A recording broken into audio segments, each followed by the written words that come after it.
Assalamualaikum warahmatullahi wabarakatuh. Perkenalkan, nama saya Alwi Muhammad Nawawi. Saya kuliah di STAI Yapata Al-Jawmi Bandung, prodi PAI. Nah, di sini saya akan mencoba menjelaskan mengenai materi Al-Quran dan Hadis yang ada di MTS atau Madrasah Sanawiyah kelas 8, yaitu mengenai ilmu tajwid untuk menjadi penilaian ulangan akhir semester. Baik, untuk mengefisiensikan waktunya, langsung saja kepada materi pembahasannya. A few moments later. Sebelum kita menjelaskan lebih jauh mengenai ilmu tajwid, seharusnya kita harus mengenali definisi apa itu ilmu tajwid. Nah, apa itu ilmu tajwid? Yaitu dalam membaca Al-Quran, kita harus hati-hati dan teliti dengan memperhatikan makhrajul huruf. Tidak asal baca, akan tetapi harus berdasarkan ilmu tajwid sehingga kebenaran bacaan dapat terjaga. Misalnya, mana yang harusnya dibaca panjang dan mana yang harus dibaca pendek. Juga makhrajul hurufnya. Bila terjadi kesalahan dalam membaca akan bisa berpengaruh dan merubah arti. Nah, itu untuk definisi ilmu tajwid itu sendiri. Nah, di sini ada A, hukum mad. Poin pertama dari ilmu tajwid. Nah, di sini ada pengertian mad. Berdasarkan dan tinjauan, bahasa mad berasal dari bahasa Arab, yaitu madda yamuddu maddan, yang artinya memanjangkan atau membentangkan. Sedangkan berdasarkan ilmu tajwid, mad adalah memanjangkan suara salah satu huruf mad. Nah, huruf mad itu ada 3 ya, diantaranya ada alif, wawu, ya. Yang kita lebih kenal itu huruf yang 3 ini adalah huruf mad tabi'i. Tadi mengenai pengertian mad. Nah, sekarang ada macam-macam mad. Di sini macam-macam mad itu terdiri, yang pertama ada mad layin atau yang kita kenali ya, yaitu madlin. Nah, madlin menurut istilah adalah kalimat yang dibaca dengan lembut dan halus. Mad layin tidak boleh dibaca panjang kecuali dalam keadaan waqaf. Apabila terdapat huruf mad atau huruf mad layin, wawu atau iya yang dibaca sukun dan terletak setelah harokat patah dalam satu kalimat, maka disebut bacaan mad lain.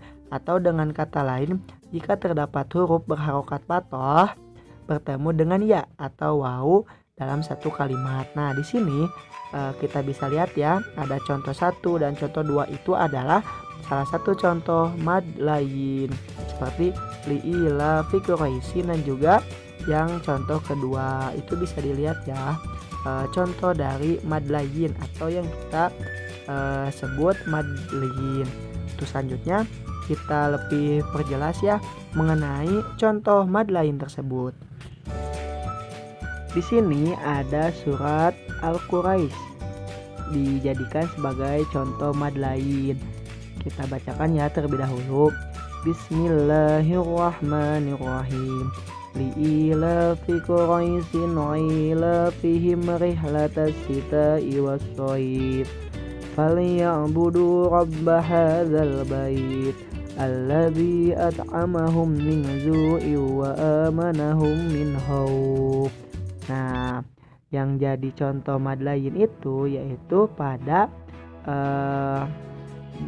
dari kata li'ila fi Quraisyin. Kita lihat li'ila fi Quraisyin, dari kata Quraisyin itu adalah mad lain karena di situ ada patah bertemu dengan iya sukun dalam akhir kalimat. Apabila di tengah-tengah kalimat kita lebih kenal itu bukan madlin tapi lin saja. Mungkin seperti itu ya mengenai contoh mad lain dalam surat Al-Quraisy.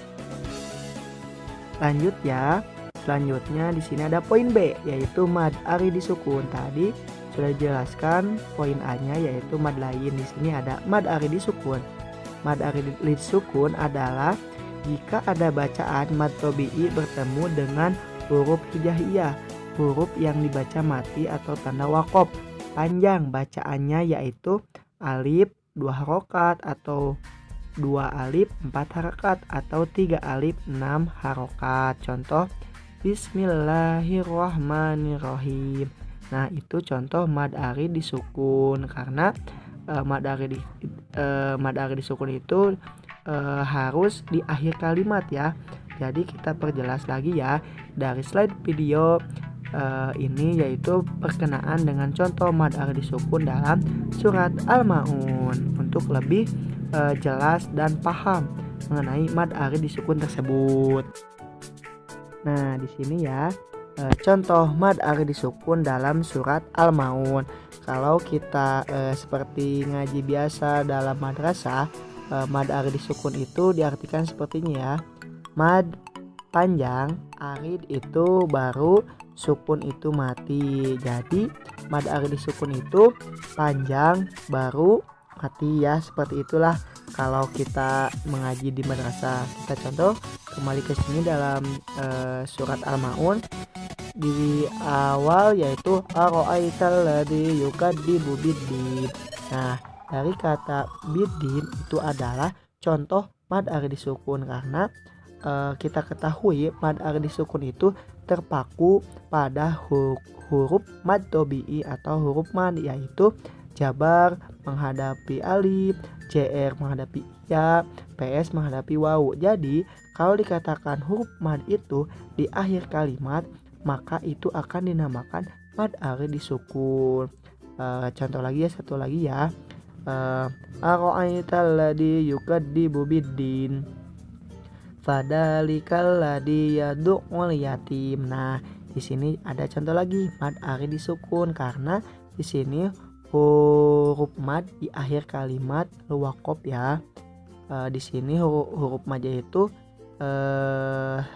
zr menghadapi ya, lalu di akhir kalimat sukun. Nah disebut mad ari disukun. Nah sekarang poin C yaitu mad iwad. Tadi sudah dijelaskan ya mengenai poin B yaitu tentang mad ari disukun. Sudah dijelaskan dengan secara jelas ya dengan contoh-contoh dalam surat Al-Maun tersebut. Nah kita ke poin C ya. Sekarang mad iwad. Ada 2 poin, ada mad pengertian dan hukum bacaan. Di sini mad atau mad iwad menurut bahasa artinya panjang, sedangkan iwad artinya digantikan tanwin. Jadi menurut istilah mad iwad artinya adalah bacaan tanwin yang diganti dengan bacaan mad dan dibaca panjang. Mad iwad yaitu 1 alif atau 2 harokat atau ketukan. Nah untuk hukum bacaan mad iwad adalah apabila ada fatahain pada akhir kata karena wakop. Wakop itu berhenti dan dibaca mad sebagai pengganti tanwin sehingga rokaat tanwin tidak lagi dibunyikan. Cara membaca hukum mad iwad adalah dibaca dengan panjang 1 alif atau 2 harokat atau ketukan seperti panjang mad tobi'i. Nah itu definisi dan juga hukum bacaan mengenai mad iwad, yaitu ada pengertian dan hukum bacaannya.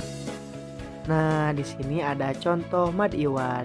Nah bisa kita lihat ya contoh-contohnya ada 1, 2, 3, ada 8 contoh mad iwad di sini, yaitu mad iwad tersebut harus di akhir kalimat ya teman-teman semua, dan dibacanya itu 2 harokat atau dibacanya 2 harokat. Di sini ada poin terakhir yaitu mad badal.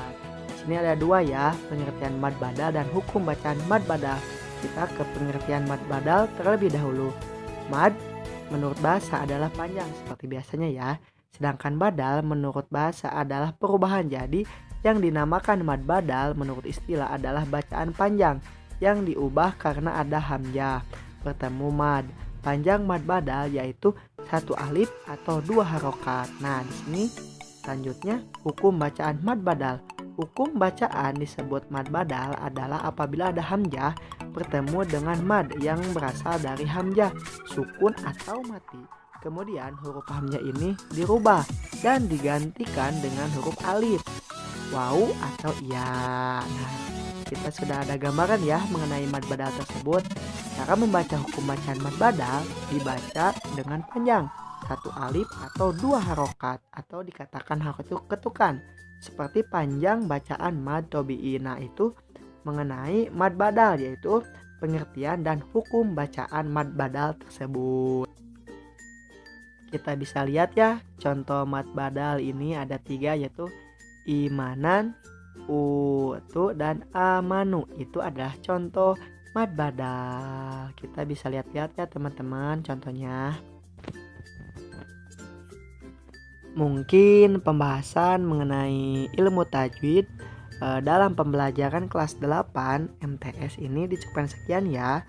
Mohon maaf apabila ada kesalahan, baik itu dalam materi ataupun dalam penyampaian. Mungkin itu akan menjadi bahan evaluasi nanti saya pribadi. Semoga ada manfaatnya ya, khususnya diri saya dan nanti yang mendengarkannya. Mungkin dicukupkan sekian. Wassalamualaikum warahmatullahi wabarakatuh.